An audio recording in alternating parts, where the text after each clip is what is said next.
Reassuring allies over the nuclear deal with Iran. The U.S. Defense Secretary visits Israel and Saudi Arabia. But what's behind the charm offensive? And could the agreement with Iran set off an unprecedented regional arms race? This is Inside Story.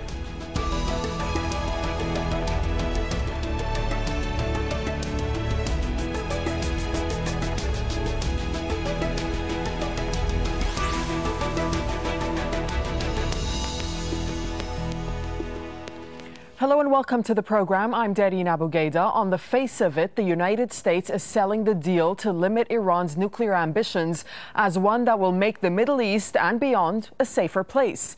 U.S. President Barack Obama has been quick to send his defense secretary to the region to reassure allies who are not so convinced. And while words will go some way to achieving that, the prospect of more arms deals and military aid is seen as more convincing. The fear is that could set off a regional arms race for the latest conventional weapons. As one commentator put it, if you're going for an ever bigger hammer, then the more desperate you are to make every problem a nail. Al Jazeera's Shihab Ritansi in Washington sets up our discussion. The U.S. Defense Secretary isn't just offering moral support to allies in the region. He's thought, according to several news reports, to be bringing with him promises of billions of dollars of conventional weapons. The Obama administration has broken records in its weapon sales to the Middle East. It's significantly weakened arms export controls. In fact, one State Department official testified that it was a major preoccupation of all top U.S. foreign policy officials, how to sell more weapons on every continent. No matter how volatile the region. The Obama administration has already sold $64 billion worth of weaponry to Gulf Cooperation Council countries. This year, Kuwait is expected to buy over $3 billion worth of weaponry. The UAE wants $200 million of drone technology, with $130 million worth of munitions also in the pipeline. Lebanon wants $500 million worth of weaponry. The US and Israel were reported already to be in talks for what was described as a multi-billion-dollar weapons compensation package for the Iranian deal. Saudi Arabia spent an unrivaled $80 billion on weaponry last year. It's currently waiting for some $2 billion in US helicopters. For the Obama administration, a Middle East conventional arms race isn't an unfortunate consequence of a nuclear deal with Iran, but a separate policy decision. For arms proliferation analyst Darrell Kimball, the US's priority above all was preventing a nuclear weapons race, not a conventional one. The United States has long been a supplier of weapons to many of the states. The French have, the British have, the Russians have, and there have been buyers. These are oil-rich countries that are not spending their money where they ought to, which is on the health and welfare of the people of their countries, if you ask me for my opinion. But where once this arms buildup in the Gulf was seen in terms of deterrence, things have changed. The weapons are now being used, from Yemen to Bahrain to Libya. Yet even those at the forefront of arms control policy find it difficult to conceive of the US de-escalating the region, especially as its competitors continue to do business. And it's not just the United States that's selling arms. You can go look at the UN register and see who's selling weapons and who's buying weapons. Stopping selling arms in these areas then?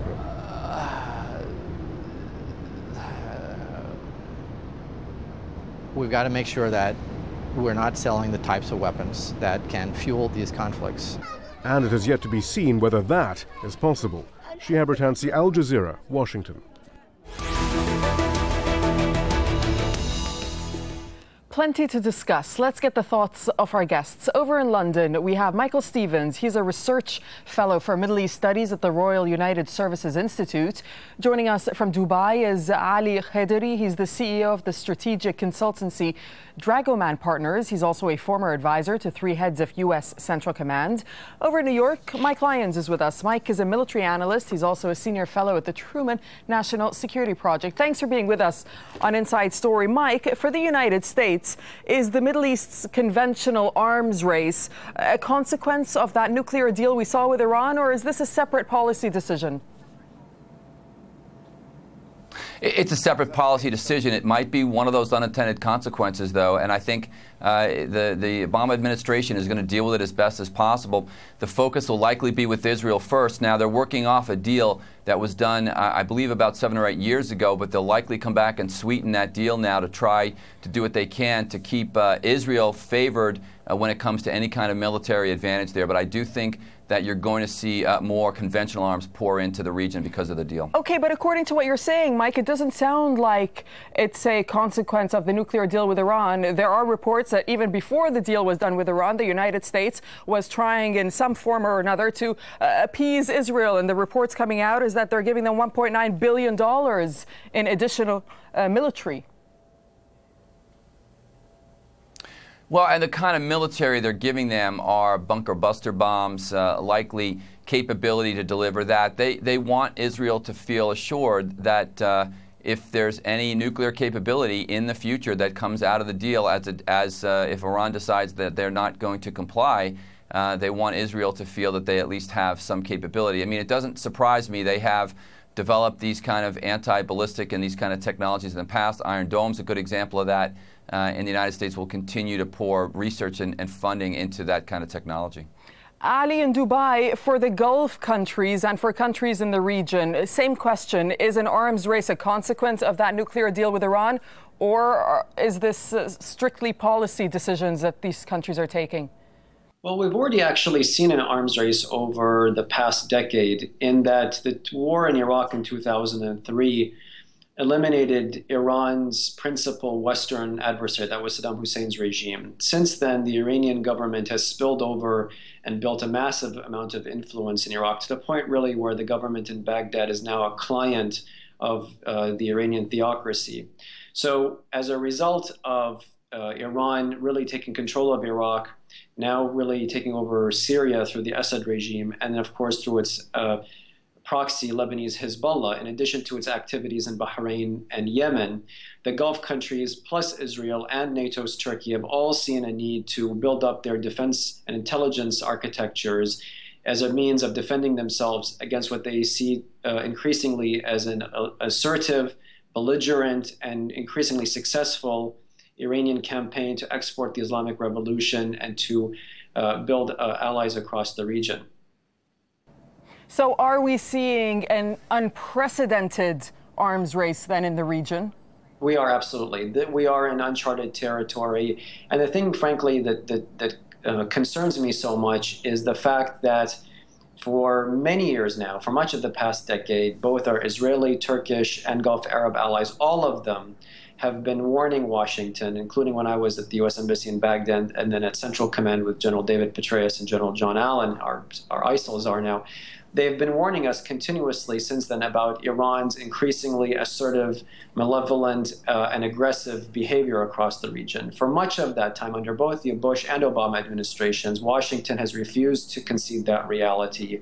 And the thing that's so troubling now is President Obama really is speaking from almost a parallel universe, in the sense that he continues to offer the olive branch to Tehran, and all he gets in return are repeated slaps from Grand Ayatollah Ali Khamenei, in that the death to America, death to Israel chants continue.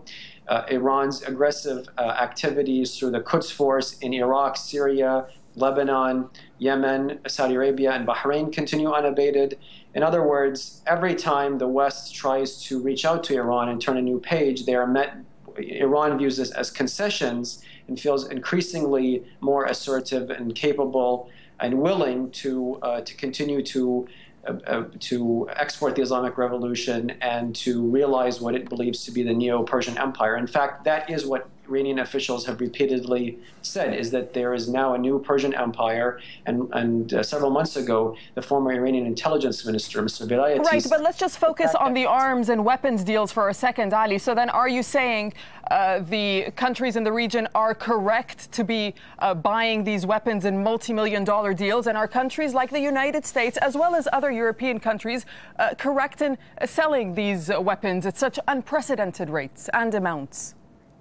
I don't know I'm not sure it's right to say whether something is correct or incorrect. What I'm saying is that Iran feels that it's constituting a new Persian Empire, and the Arab countries plus Israel feel like they need to defend themselves because they view this as a zero-sum game on both sides. And Washington is very happy to create American jobs and drive profits in Washington by exporting these arms. I think for the White House, from the White House's perspective, they would rather see a conventional arms race than a nuclear arms race. But I'm not sure that either is necessarily an end state that one wants to aspire to, because war in the Middle East, whether it's nuclear or conventional, could be a very catastrophic thing for the global economy, because of course the 40% of global energy supplies originate from the Gulf. Michael, we've been mentioning Israel with both Mike and Ali. Now, in 2008, I'm sure you're aware, but U.S. law passed by Congress requires the U.S. To maintain Israel's military superiority over any country in the Middle East. So, sounds like what that means is for the U.S. to sell weapons to Gulf countries, that more often than not requires them to sell simultaneous weapons to Israel, does it not? It does, but at times when, for example, in the 80s, Crown Prince Sultan managed to go to the British to find other weapons, there was the Al Yamama deal. So the Saudis have options. For example, if the US wants to stall on whether it has to qualitatively improve Israel vis-a-vis the Gulf Arab states or its neighbors, then there are plenty of other options waiting in the wings. The French, for example, are looking to sell their Rafale aircraft. The British have already sold Typhoon in large numbers. So it's not necessarily just about the Americans, and we shouldn't be too American-centric in our debate here. What I would say, of course, is that Israel has acquiesced to some very, very impressive qualitative improvements in Saudi Arabia's Air Force, particularly its F-15 fleet, which the F-15s that the Saudis are currently using in Yemen are some of the most advanced around. So the Israelis have clearly said that's okay. They're happy in terms of the fact that Saudi Arabia sees a common enemy, which is, of course, Iran. And as long as the Saudi Arabians and the Gulf states are looking to use their military power against Iranian interests, that's not too much of a problem. Bear in mind, the Israelis, of course, are looking at buying the F-35 Joint Strike Fighter. That will probably not be sold to the Gulf states. In fact, it's very unlikely that it would be sold to the Gulf states. So particularly in the air, at least the Israelis will continue to maintain quite a strong advantage. Well, it's worth just taking stock of the sort of figures that are involved in the global defense market and how the Middle East fits into that. All told, global defense spending increased for a sixth straight year in 2014, up by 13% to $64 billion. Saudi Arabia topped India to become the world's biggest arms importer, spending $6.5 billion. And together with the United Arab Emirates, the Gulf allies imported more than all of Western Europe. Saudi's spending is expected to grow to nearly $10 billion this year, accounting for $1 out of every $7 spent on defense imports. Israel set an all-time record for overall defense spending last year, but imports alone accounted for $1.2 billion. The IHS Global Defense Trade Report says the Middle East has grown to become the world's biggest regional market, with trade opportunities in the coming years estimated at $110 billion. Michael, you were mentioning just a moment ago the type of weapons that are being purchased. Have those types changed over the past couple of years or so? Do you see any particular trends? Yeah, I mean, in terms of trends, look, with a country like Saudi Arabia, they tend to buy mega purchases of weapons. So you tend to get these large spikes in their defense procurement numbers, and then they go down quite rapidly the next year after they've procured, 70 aircraft, or perhaps they've procured a Patriot PAC-3 ballistic defense missile system. So when you're looking at trends in defense spending in the Gulf, it's difficult sometimes to see upward trends, but of course what we've seen in the last 10 years is a massive increase in defense expenditure. The focus has generally been on three things. First is fast air.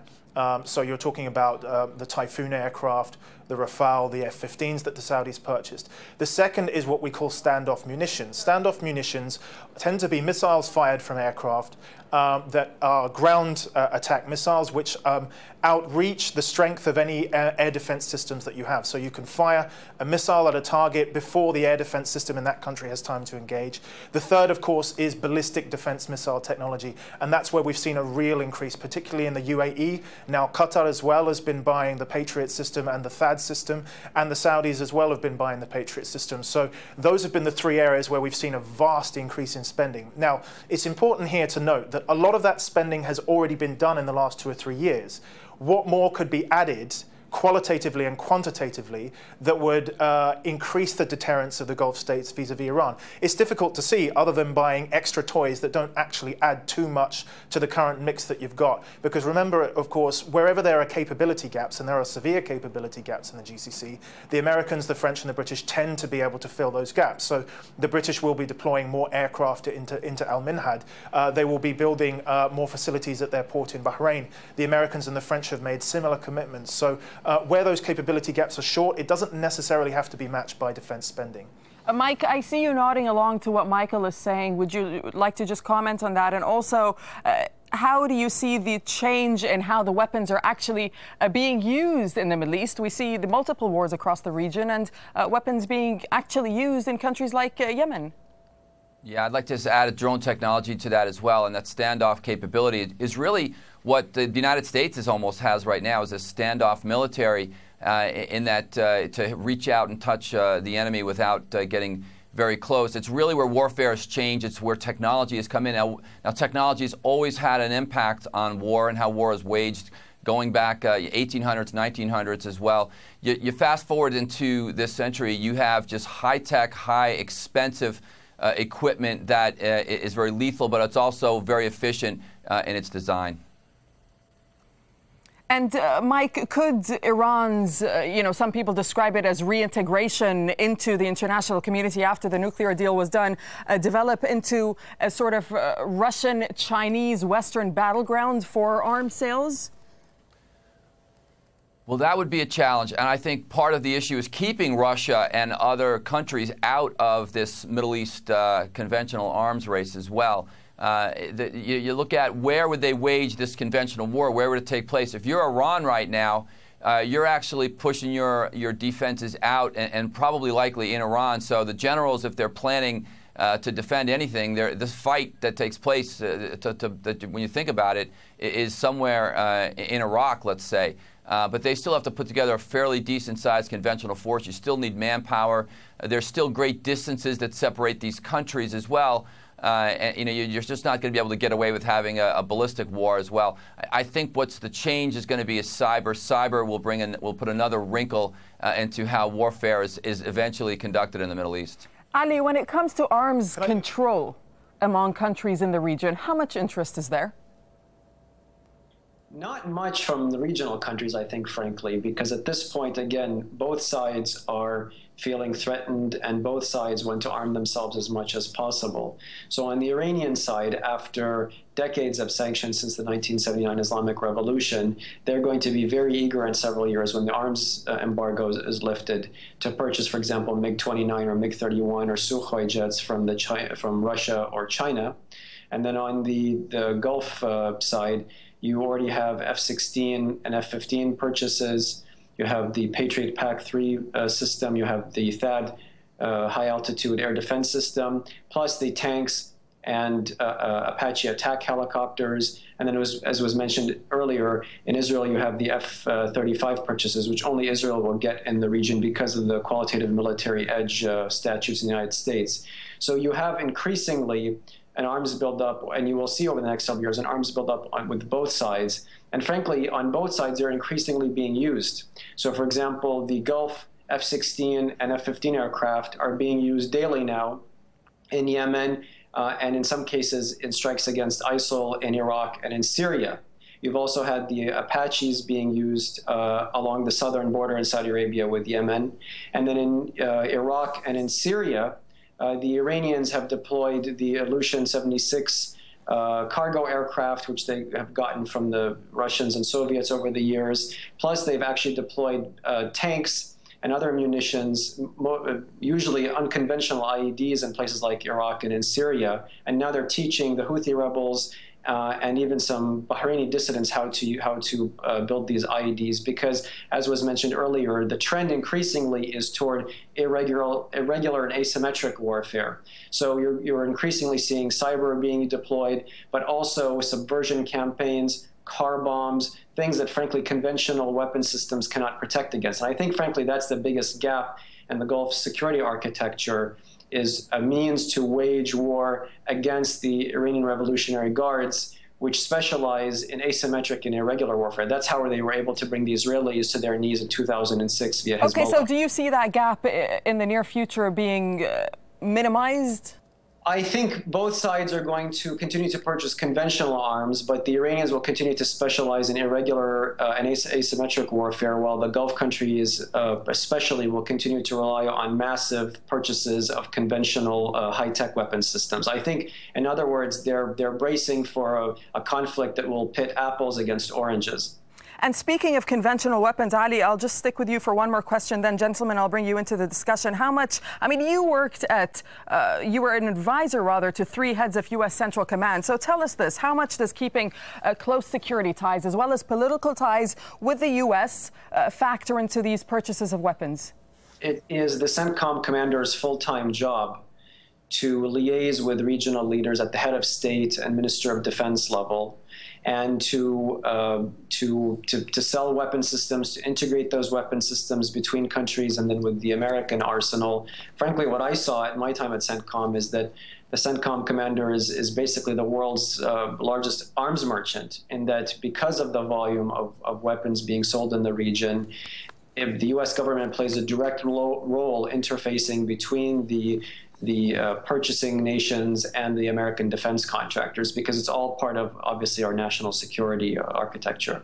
Is it just part of the national security architecture, Mike Lyons, over in New York? I mean, under the Obama administration, they've really broken all records when it comes to selling weapons to the Middle East. I'll just give you a quick example. In the first 5 years, Obama formally agreed to transfer more than $64 billion in arms and defense services, and that's to GCC countries alone. So what do you put that down to?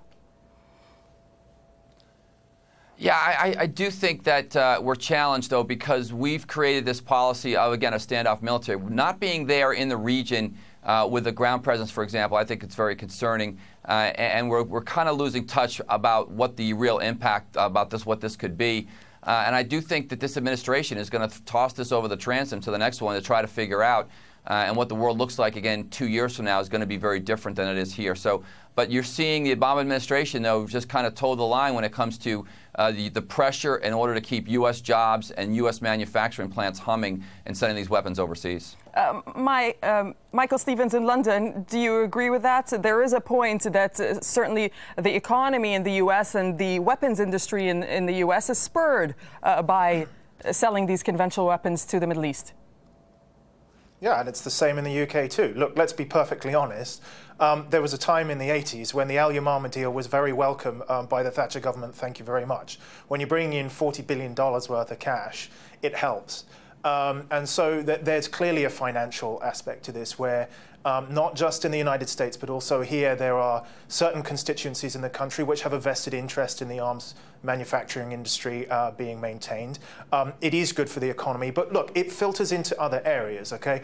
Ali's in Dubai. He knows full well that there's 150,000 British expats there. They get favourable conditions. They're allowed to work tax-free. They get all these benefits because ultimately there's a security relationship that manifests itself in positive Gulf relationships as well. So our expats benefit greatly from being there. They send money back home. So it's not just exactly the narrowness of the defence relationship. The US has the same thing as well, particularly with Saudi Arabia. So it's in all walks of life. You're seeing economic benefits. You're seeing Qataris, Saudis, Emiratis coming to New York, coming to London, buying, purchasing all these buildings, the one I'm sitting in included. And this is built on the back of a strong defence relationship. The defence relationship is ultimately valued and measured by defence sales. If you're doing well and you're close to a Gulf country, they'll buy more of your stuff. If you're not, they'll go somewhere else. They'll look to the French, for example. That's exactly what we saw with this deal with Lebanon recently, where the French were brought in by the Saudi Arabians to provide the Lebanese army with weapons up to, I think, the tune of $3 billion, I think it was. And that was because the French had done the right things in Syria. They'd been hawkish on the Iran deal. They'd sent all the right messages to Saudi Arabia and were rewarded for it. So it's not just economics, it's also political as well. On that note, we'll leave it there. Michael Stevens in London, thank you for joining us. Over in Dubai, we had Ali Khadiri and Mike Lyons in New York. Thanks very much.